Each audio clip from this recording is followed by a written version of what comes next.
Flory Models, I'm Philip Flory. Review time, 1/72 Meng. This is the G91R, okay. May not have heard of Meng before, perhaps you have. Okay, probably better known for their armour kits, but certainly they are now moving definitely into the 1/72 scale and certainly the 1/48 scale of aircraft. Personally, this is the first time I've even looked in this kit, so it'll be quite interesting. Nice box art, as you can see. This is obviously the 1/72 one. Saying on the box here, two variants, the R1 and the R3. Forgive me on this, I don't know this aircraft at all well, okay? But there we go. So, in the box, we actually have, if we just start down the bottom with the instructions, we actually get, look at that, we have here the patch. This is, hoof this out. This is something I didn't know that was in the kit at all. It's a Velcro patch for the Fraquet Tricolore, which is a very nice touch. I must admit, I didn't realise that's rubber. It's not embroidered, it's actually a rubber one. I don't know if that's a standard, but it is Velcro on the back, so you can stick it to your flight suit. And I must admit, I didn't know that was in there, so quite a surprise there. Quite a nice touch. I'm quite impressed with that already. That's me sold. Okay, so what do we get? Let's have a look through the instructions first, see how this thing actually goes together. As I say, if you haven't heard of Meng before, they are a relatively new company on the block, certainly over here in Europe. They very much on the par with Tamiya, Trumpeter, things like that, somewhere probably in between. Okay, usual sort of the Eastern way of drawing it out, so obviously your tools, your paint colour callouts, which are in hobby colour and Mr. Colour colours, okay, but you have got all the other ones. So, looking through the instructions, very nicely done, very basically laid out, very nice and simple, it's very easy to follow. Okay, cockpit going together, not much happening there, and then obviously putting it in, as I said, it's very straightforward. Look, the wings don't even are in two halves, wings are in one half, tails are in one half. We've got the gun patches underneath going in.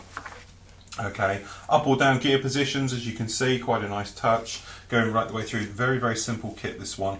Okay, we've got the gear going on. We've got the canopy system.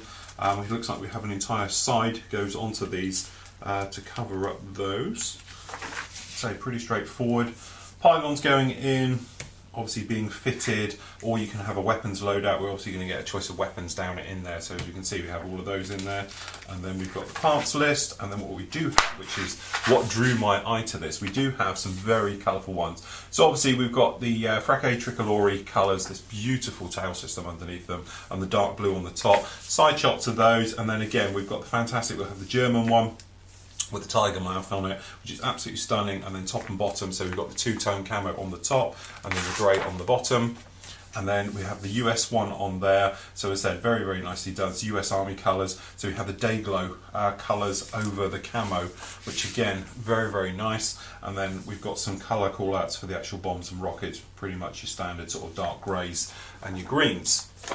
So in the actual kit, which is only 4 sprues, so it's not going to take us long to work our way through this. We actually have all separate bags, apart from the common, okay, which is a nice touch.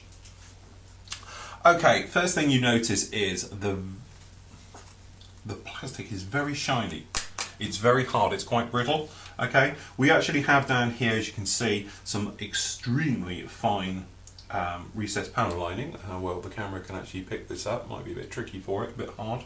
Okay, you can probably see down here on the fuselage we have extremely nicely detailed, and this is what we've been talking about. I've been doing a few reviews over the last couple of days, and this is certainly one of those ones where we were talking about Airfix, to be honest, and saying how a bit chunky some of their panel lining. This is what we call in scale. This is probably totally in scale, which is amazing how some companies can do it and some can't. So anyway, we've got some nice touches down here. We have these gun pods just down here. Pods, I say the side panelling on, showing the nozzles coming through, everything else like that. We have very nice detail into the actual bays themselves. So we've got the speed brakes down here, full of ribbing, liven it up in detail. The cockpit tubs themselves, we've got raised panel line details on these. Again, very nice touch, going all the way through. So we're just looking at these. We've got no ejector pin marks inside bays. Got a nasty one down here on the seat, which is something you might want to take care of.